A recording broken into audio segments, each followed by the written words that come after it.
आप चित्र देख रहे हो गुरु महाराज का। संत उस मालिक के दरबार के दरबारी होते हैं। जिस समय सत्यलोक से जीवात्माओं को सत्पुरुष ने उतारा था और कहा था कि गंदगी छोड़ के मेरे पास आ जाना और इनसे संतों से मिलते जुलते रहना। वैसे उस आनंद से कोई भी जीवात्मा यहाँ आना नहीं चाहती थी, लेकिन मालिक का आदेश।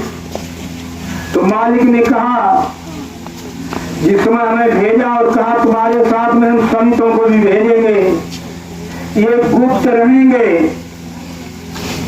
जब तुम्हारी कष्ट और तकलीफें देखेंगे तब ये प्रकट होंगे।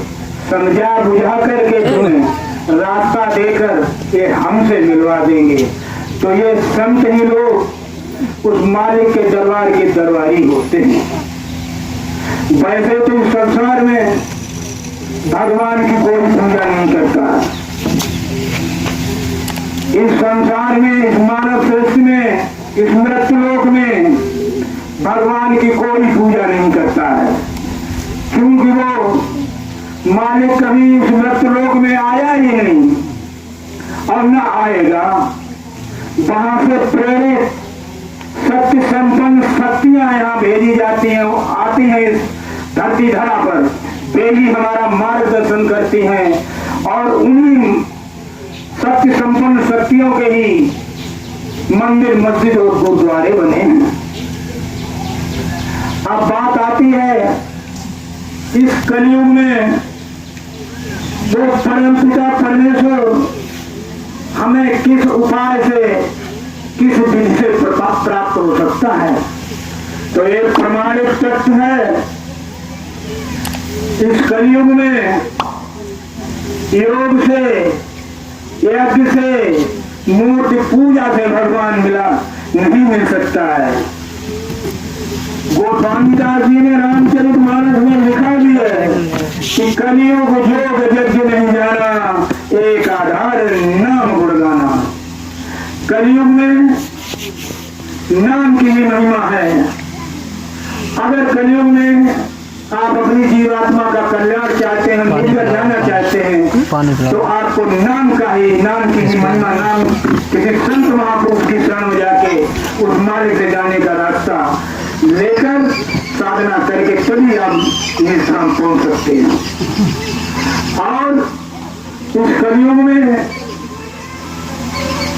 योग से, यज्ञ से, मूर्ति पूजा से भगवान कतई मिलने वाला नहीं है। तो गोस्वामी दास जी ने उसके बारे में लिखा है कि कलियुग योग यज्ञ नहीं जाना, एक आधार नाम गुणगाना। नाम की महिमा का ही उन्होंने बखान किया है और वर्णन किया है। अब क्योंकि भारत देश जैसे धार्मिक देश में तमाम पूजा पद्धतियों में हम लोग उलझे हुए हैं, उनसे हमारा कल्याण होने वाला नहीं है। जिस किसी की साधना, जिस किसी की पूजा आस्था और उम्मीद के साथ हम करते हैं, जब इस शरीर से जीवात्मा निकलेगी तो हमें उन्हीं में जाना पड़ेगा। यूं आशा तुम आशा, क्योंकि हमने उनको ही सब कुछ मान बैठा, इसलिए जब इस शरीर से जीवात्मा निकलेगी तो हमें उसी योनि में जाना पड़ेगा। आपने लोमन ऋषि का किस्सा सुना भी होगा कि ब्रह्मा के पुत्र बताए जाते थे, तो लोमन ऋषि को अपने 100 जन्मों तक का ज्ञान था। तो उन्होंने अपने पिता ब्रह्मा से मुक्ति के बारे में पूछा कि हे पिताजी, मुझे मुक्ति का रास्ता बताइएगा। तो ब्रह्मा ने कहा कि लोमस ऋषि मैं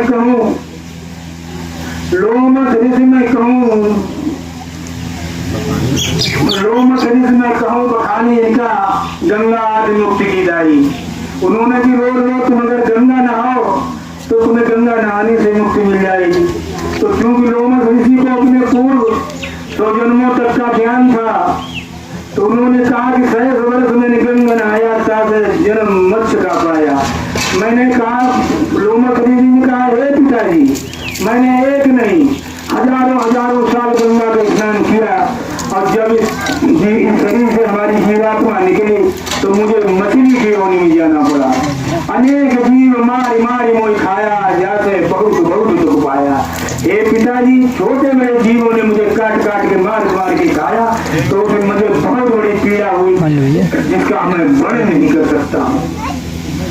फिर उन्होंने कहा कि लोमस ऋषि, तुम ठाकुर जी की पूजा करो। तो लोमस ऋषि ने ये कहा कि ठाकुर पूजा बड़े सजारा, जाकी भाखा मिलवारा,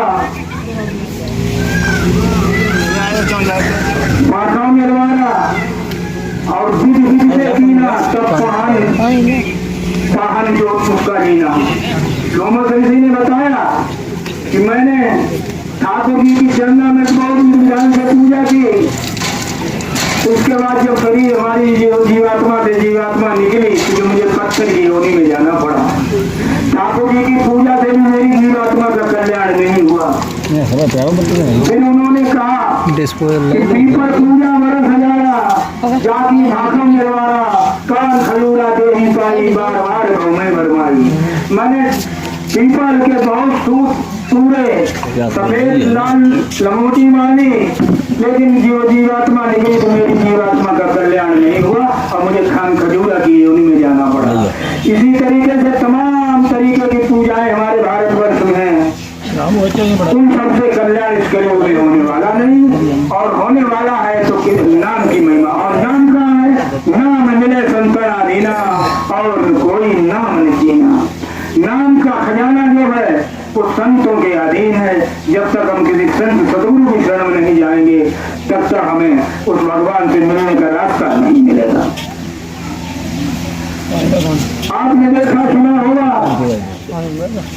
कि बगैर गुरु के इस भवसागर से कोई पार नहीं जा सकता। कबीर साहब ने जो लिखा, कबीर गर्वेश्वर बिन हर करते हर की से, कहे कबीर वैकुंठ से फेर दिया सुखदेव। सुखदेव जी बगैर गुरु के अपनी पूजा करते थे, अपनी साधना की बदौलत थोड़ा वैकुंठ चला जाया करते थे। एक बार ऐसा हुआ कि सुखदेव जी विष्णुलोक में जाने लगे, तो जब वहां गेट पे पहुंचे तो वहां दरवाजियों ने उन्हें रोका और कहा, ऋषि जी आप अपने गुरु का नाम बताओ। उन्होंने कहा कैसा, मैं तो बैठे ही चला था। उन्होंने कहा ये आपकी पूर्व जन्म की भक्ति है, आप बगैर गुरु के आप इस विष्णु लोक में नहीं, स्वर्ग वैकुंठ लोक में नहीं आप जा सकते।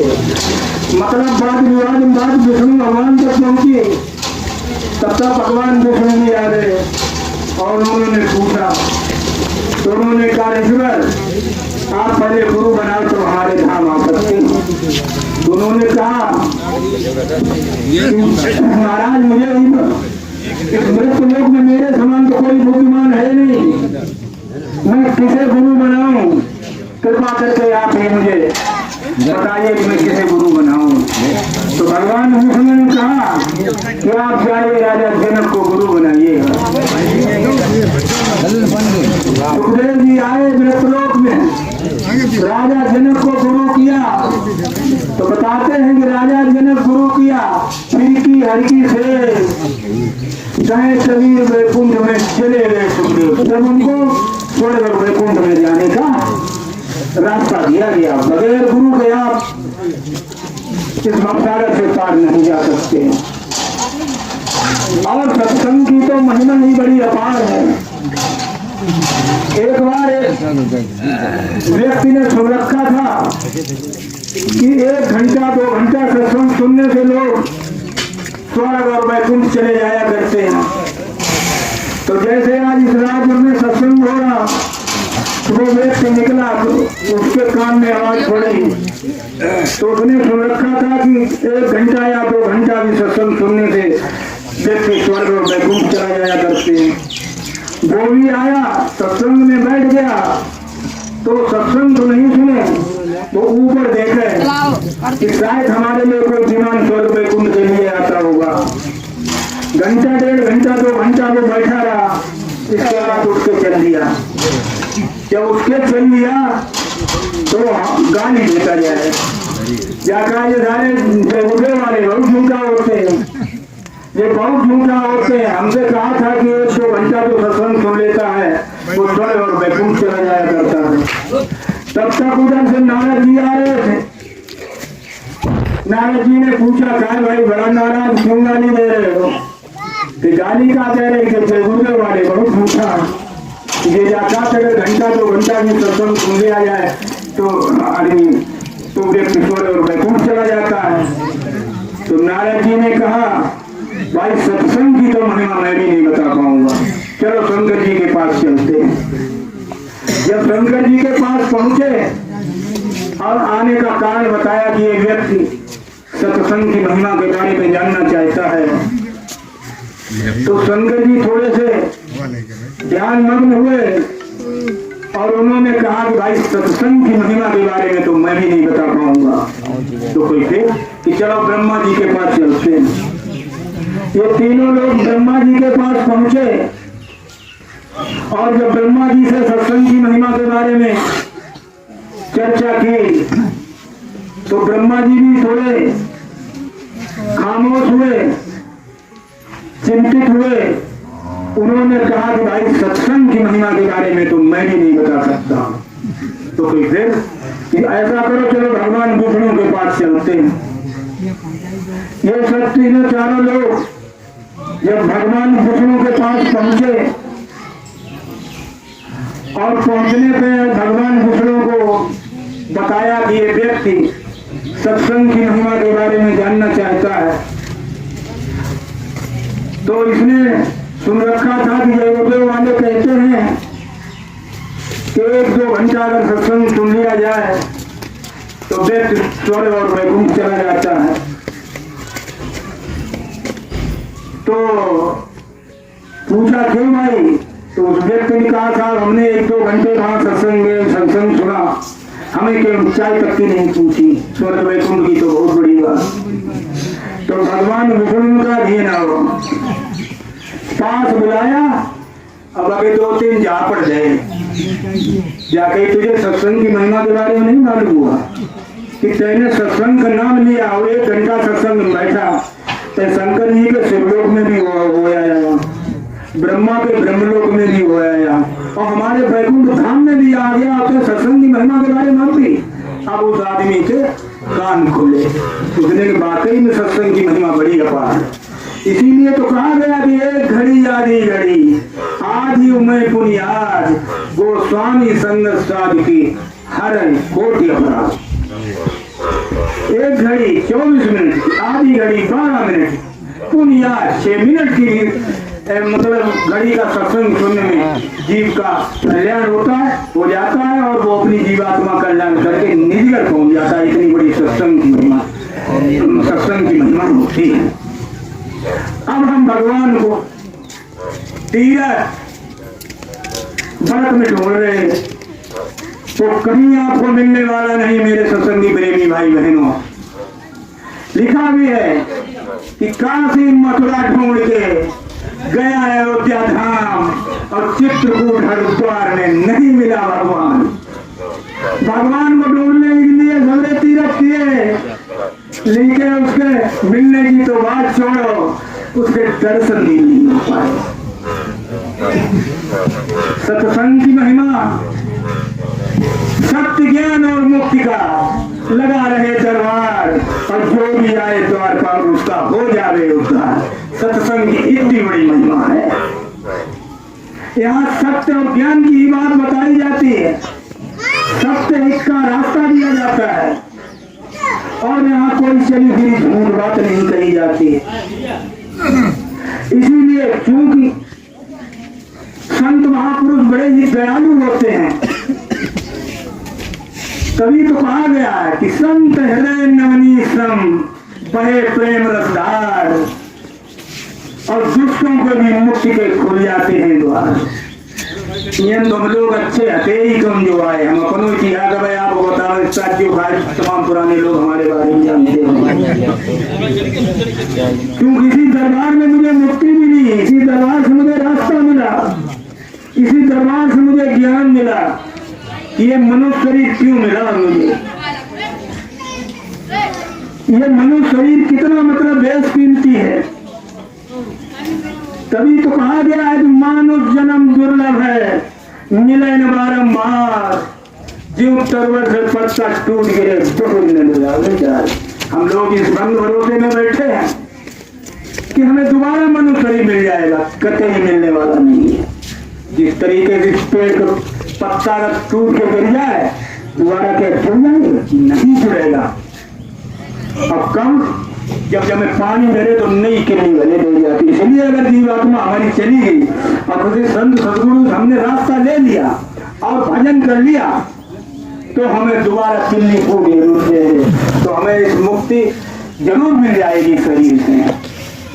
तभी तो कहा गया है कि मानुष जन्म पाए के और रटो ना हरि नाम, तो जैसे पानी बिना बनवाए कुआ, बनवाए क्या था, जैसे कुआ आपने खोद डाल दिया, अगर पानी नहीं उसमें आया तो क्या लाभ बनवाने।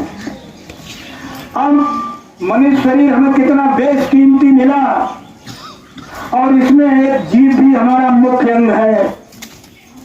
कहा गया जिभ्या वही वाली जो रटे हरि नाम, नाय तो काट फेंक दे, जीव नहीं है चाम, ये चमड़ा है।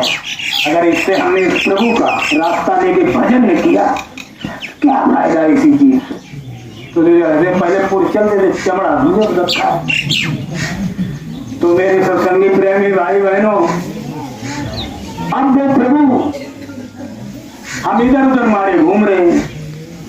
जब हम किसी संत संतगुरु की शरण जाके रास्ता लेंगे और साधना करेंगे तब हमें मालूम होगा कि वो परम पिता परमेश्वर कहाँ है। इसी मानव मंदिर के अंदर है, साथ साथ दिया है, साथ साथ दिया है कि तन से निकल पड़ो ब्रह्मांडा, सात दीप नौखंडा। जब हमने किसी संत सत्पुरुष साधना रास्ता लिया और साधना की तो तन से निकल पड़ो ब्रह्मांडा। तो इसी तन रूपी में हमने सारे ब्रह्मांडों का दर्शन दीदार किया और तन से निकल पड़ो ब्रह्म सात दी और सातों दीप नौखंडों के भी दर्शन हमने इसी मानव मंदिर के अंदर की। कैसे किए? जब हमने साधना की तो तीसर तिल में पिल लो, मन की डोरी खींच, सारी सृष्टि दिख जाएगी इसी मानव मंदिर के अंदर। तीसरा तिल कंज कमल, साधना से थक चलो ऊपर ब्रह्मांडों में। तो हमें तीसरा तिल में पिल लो, मन की डोरी, सारी सृष्टि। तो ये जो सारी सृष्टि मुझे दिखाई दी इस मानव मंदिर के अंदर ही दिखाई दी। अध्यात्म विद्या के भरपूर, ज्ञान के भरपूर शिक्षाविद ने बताया है कि वो परम पिता परमेश्वर कहीं बाहर नहीं है, वो हमारे दोनों भावों के मध्य बीच में विराजमान है। तभी तो लिखा है कि मुर्शिद दो नयन बीच नबी है, मुर्शिद दो नयन बीच नबी है, मुक्त करण की दिव्य छवि है। मुझे संत महापुरुष हमें चिताते हैं, बताते हैं कि वो परम पिता परमेश्वर हमारे दोनों भावों के मध्य में बैठा हुआ है और हम उसके दर्शन तभी कर सकते हैं जब हमारा तीसरा नेत्र खुलेगा। बगैर तीसरे नेत्र खुले हुए हम दर्शन दीदार नहीं कर। साधना में जिन लोगों ने उन्होंने उनको जो मिला उन्होंने उसका उन्होंने वर्णन भी किया। क्या? यही घट भीतर राम निहारा साधो, यही घट भीतर राम निहारा, यही घट भीतर सात समुद्र कोई मीठा कोई खारा, यही घट भीतर सूरज चंदा, यही घट भीतर नवलक तारा, जो बाहर तो अंदर देगा जब तीसर नहीं, यही घट